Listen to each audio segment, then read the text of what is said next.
Mes chers amis, bonjour. Je viens faire une très courte vidéo ici, car j'ai remarqué, c'est un peu dans l'air du temps, déjà j'ai eu quelques questions qui m'ont été posées, auxquelles je répondrai un peu largement peut-être au cours d'une vidéo.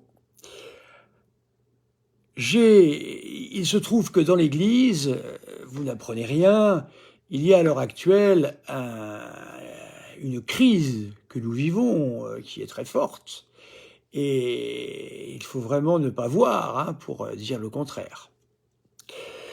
Si nous devions analyser d'où vient cette crise, je dirais que la principale crise que nous connaissons dans l'Église aujourd'hui, c'est d'abord et avant tout une crise de l'autorité. Voilà. Entre ceux qui ne veulent absolument rien entendre de l'autorité, certains qui peuvent être par moments papolâtres. Voilà, alors là on me parle de Vatican II immédiatement, vous savez ça a commencé bien avant Vatican II. Mais aujourd'hui nous sommes arrivés à un paroxysme. J'ai sur ma chaîne des zébulons, appelons-les comme ça, des zébulons, qui interviennent régulièrement, on pourrait appeler ça des trolls également, mais plutôt des zébulons, qui se croient investis d'une mission au minimum internationale quant à l'Église, et qui passent leur temps, en fin de compte, à me contrer, en quelque sorte, dès lors que je fais des vidéos, et je vais continuer à faire des vidéos sur ces thèmes, ne déplaise à ces messieurs, ils font des copier-coller de paroles de pape, alors ils les entassent, et ils pensent évidemment me contredire, ils pensent faire la théologie ainsi, voilà, avec bien sûr, bien souvent je pense que ces gens sont issus des milieux sédévacantistes, où ils se prennent, pour les rois du monde, en quelque sorte, puisque pour eux, les papes ne sont plus papes, les évêques ne le sont plus non plus, les prêtres ne le sont plus, et résultat, nous sommes dans une conjecture, ou conjoncture plutôt, dramatique. Voilà, où ces messieurs, se prennent pour des autorités ambulantes, et d'ailleurs, ne se rendent même pas compte, en fin de compte, de ce qu'ils peuvent dire. Alors ici, je vais donc lire un texte, c'est le but de cette vidéo, un texte du pape Léon XIII, voilà, même si je reproche au pape Léon XIII, ce que l'on appelle la politique du ralliement, voilà, il reste tout de même pape. C'est pas parce qu'il a fait la politique du ralliement qu'il n'est pas pape. Voilà, il a fait selon moi, une énorme bêtise, plus qu'une bêtise, c'est un drame, c'est comme l'on dit, c'est pire qu'un crime, c'est une faute. Voilà. J'ai toutes les pièces alimentant la question de Léon XIII. Voilà, c'est une question que l'on s'est disputée. Donc évidemment, Léon XIII a toute son autorité comme pape, puisque quelqu'un me le demandait il y a peu. Alors je vais vous lire un petit texte, vous allez voir, et j'appelle ces messieurs. Il y a monsieur Marc Bouteiller, qui est encore le plus sympathique, puisqu'au moins il donne son nom, on sait qui il est. Puis il a eu tout de même des paroles assez agréables. Et un deuxième, monsieur PJ. Alors, est-ce que c'est la police judiciaire? Je ne sais pas. En tous les cas, ce monsieur, même s'il ne se rend pas compte, puisqu'apparemment il ne se rend pas compte, il me fait des leçons sans arrêt sur la théologie, il veut m'expliquer ce qu'il faut croire, penser, etc. Alors, je vais lui rappeler, et comme il aime bien Léon XIII en plus, je vais lire ce petit texte de 1888. C'est un texte de Léon XIII qui s'appelle « Est sane molestum ». Il s'adressait ici à l'archevêque de Tours. Écoutons. Pour le peuple chrétien, alors attendez, c'est pas ici, un peu plus loin. C'est pour cela que l'apôtre saint Paul adresse aux chrétiens cette exhortation « Obéissez à ceux qui sont à votre tête et soyez-leur soumis, car ils veillent sur vous et doivent rendre compte de vos âmes. » Alors évidemment, vous savez qu'il peut y avoir de bons évêques et de très mauvais évêques. Il peut y avoir de bons papes et de très mauvais papes. Il peut y avoir de bons prêtres et de très mauvais prêtres. Nous le savons et nous sommes bien payés pour le savoir. Il n'empêche qu'un prêtre de bonne doctrine qui, eh bien, essaye de faire le mieux possible pour son âme, car voyez-vous, la différence pour un catholique entre un prêtre que je suis et un laïc, baptisé, catholique, eh bien, c'est que lorsque moi, j'aurai mon jugement particulier, je devrais rendre compte sur les âmes, c'est-à-dire les personnes que j'ai connues. Des personnes qui ont pu dire des énormités, d'autres qui ont agi comme il ne le fallait pas, etc., que j'ai repris. Hein, c'est le rôle tout de même d'un prêtre que d'être au milieu de son peuple et d'essayer de vivre avec lui et de reprendre ce qu'il faut reprendre. Un fidèle laïc n'a pas tout cela. C'est-à-dire que le fidèle laïc, lorsqu'il paraîtra dans son jugement particulier, n'aura qu'une seule question qui lui sera posée. Notre Seigneur lui demandera « Est-ce que tu t'es converti ? Est-ce que tu as vécu comme un véritable catholique ?» Un véritable catholique, c'est quelqu'un qui, eh bien, déjà connaît sa doctrine, est capable de l'appliquer, est capable également de la promouvoir autour de lui, est capable également d'aller vers les plus pauvres, de savoir faire l'aumône quand c'est nécessaire, d'être capable d'être un homme de bien. Évidemment, au nom de Dieu. Si ce n'est pas un homme de bien au nom de Dieu, il ne sert à rien.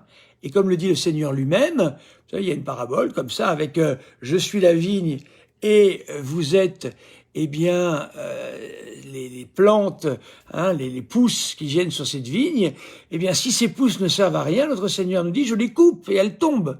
Voilà.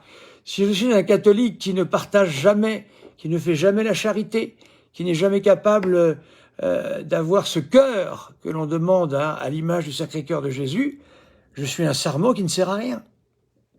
Donc, vous voyez, c'est important de se souvenir de cela. Alors, au cas où il y a des prêtres qui entretiennent bien le troupeau de Dieu, qui, je crois tout de même que, voyez-vous, on essaye de bien appliquer ce que dit notre Seigneur, et c'est ça qui est important. Eh bien, à ce moment-là, il est dit aux fidèles laïcs, obéissez-leur, car eux auront à rendre des comptes, pas vous. Très important. Il est en effet constant et manifeste qu'il y a dans l'Église deux ordres bien distincts par leur nature. D'un côté les pasteurs, les prêtres en particulier, et de l'autre le troupeau, c'est-à-dire les chefs et le peuple. Le premier ordre a pour fonction d'enseigner, de gouverner, de diriger les hommes dans la vie, d'imposer des règles. L'autre a pour devoir d'être soumis au premier, de lui obéir, d'exécuter ses ordres et de lui en rendre honneur. Je remarque que chez nos amis sédévacantistes, qui sautent comme des cabris dès lors qu'ils nous opposent, sans cesse, ils ne cessent de m'opposer leurs textes, hein, de Léon XIII, etc., ils se comportent comme des prêtres. Il y en a un qui me dit qu'il ne comprend pas. Ah ben, chaque fois que je lui fais une remarque, c'est ce monsieur PJ, police judiciaire, là, PJ, je ne sais pas qui il est. À chaque fois, il ne comprend pas ce que je lui dis. Je dis, monsieur, vous vous comportez comme un prêtre avec moi, c'est une inversion totale. Et lui me dit, ah ben non, je n'ai jamais dit ça. Bah, si, vous l'avez dit, vous l'avez fait même, voyez. Je lui dis, vous semblez être mon professeur et moi l'élève. Ah ben pas du tout. Ah oui, il me reprend sur tout, sans cesse, sur tous les documents. Il a toujours raison. Il critique Philippe Prévost dans son livre L'Église et le ralliement, sans en dire aucun nom, alors que nous savons tout de même que Philippe Prévost a travaillé très sérieusement et très fidèlement sur les archives du Quai d'Orsay qui allaient s'ouvrir. Et vous êtes là à attaquer Philippe Prévost comme si vous aviez une quelconque autorité à le faire. Monsieur Prévost qui ne cesse de rapporter ce qu'il a trouvé dans les archives du Quai d'Orsay. C'est-à-dire que les modernistes, tout au long du XXe siècle, ont trouvé des places et des postes pour être enfouis et être prêts à sortir sans cesse pour répandre leur doctrine. Donc vous voyez, les mots de Léon XIII doivent certainement vous faire mal, cher monsieur PJ. Je parle surtout pour PJ parce que je suis toujours attaqué. Vous savez, comme les baleines ont toujours des petits poissons autour d'elles, et bien moi, tous ces gens qui viennent autour de moi, des pilotes, des poissons pilotes, j'ai mes poissons pilotes qui me disent toujours ce qu'il faut penser, ce qu'il faut dire, ce qu'il faut faire. Et lorsque je leur dis, ils me disent « mais je n'ai jamais dit ça ». Donc, en fin de compte, en termes précis, ce sont de parfaits hypocrites, hein, de toutes les manières. Donc vous voyez, mon cher PJ, ben, vous devez m'obéir, voilà. Si vous ne m'obéissez pas, ben, l'Église dans le chaos, voilà. Parce que le bon Dieu a constitué l'Église comme ça. Et si vous n'êtes pas d'accord, ben, quittez l'Église.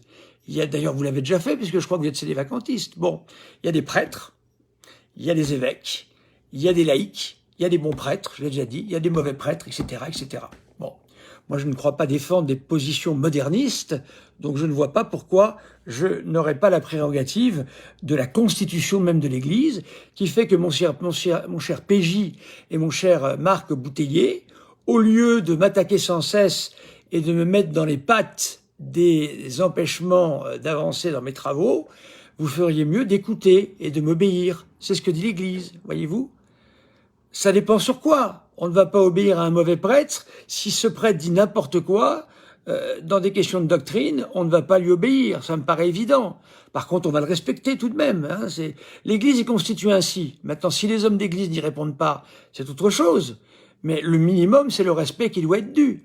Moi, je ne crois pas avancer, encore une fois, des thèses extraordinairement modernistes. Donc, je ne vois pas où est le problème. Il faudrait que ce monsieur PJ s'exprime. Mais malheureusement, il ne s'exprime pas. Je continue.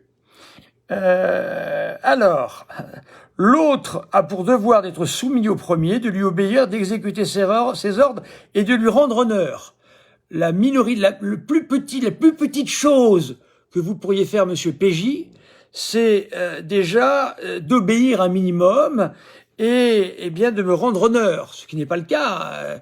Vous me faites passer pour quelqu'un qui ne connaît pas bien ce dont il parle, puisque vous me reprenez sans cesse. Que si les subordonnés, écoutez ça, si les subordonnés, c'est-à-dire les laïcs, usurpent le rôle du supérieur, c'est-à-dire le prêtre, c'est de leur part non seulement faire un acte d'injurieuse témérité, mais encore c'est bouleverser autant qu'il est en eux l'ordre si sagement établi par la providence du divin fondateur de l'Église. Vous avez entendu, cher monsieur PJ et cher monsieur Marc Bouteiller, vous êtes en train, par votre action, de procurer à l'Église, selon Léon XIII, hein, puisque la dernière de monsieur PJ, c'est de m'avoir dit qu'il était défenseur de la mémoire de Léon XIII. Hein. Il ne peut pas laisser dire sur... Eh bien, qu'est-ce que vous faites, là, Léon XIII ordonne? Obéissez, monsieur PJ, au lieu de faire n'importe quoi.